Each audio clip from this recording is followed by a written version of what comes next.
السلام علیکم ورحمۃ اللہ وبرکاتہ۔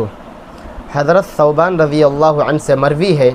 رسول اکرم صلی اللہ علیہ وسلم نے ارشاد فرمایا،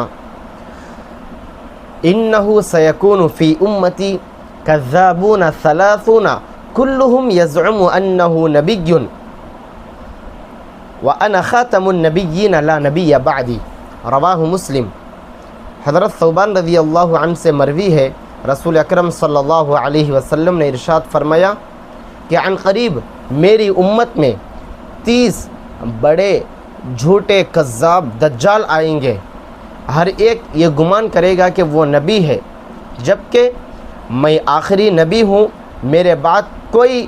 نیا نبی آنے والا نہیں ہے، میرے بعد کوئی نبی نہیں ہے۔ اس حدیث شریف میں غور کرنے سے ایک بات معلوم ہوتی ہے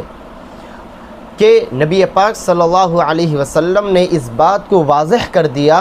کہ میرے بعد صرف اور صرف جھوٹے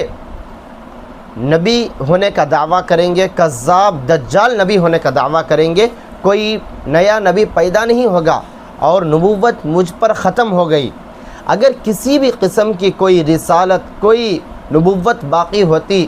تو نبی پاک صلی اللہ علیہ وسلم یوں ارشاد فرماتے کہ میرے بعد نبی بھی آئیں گے اور جھوٹے اور کذاب بھی آئیں گے،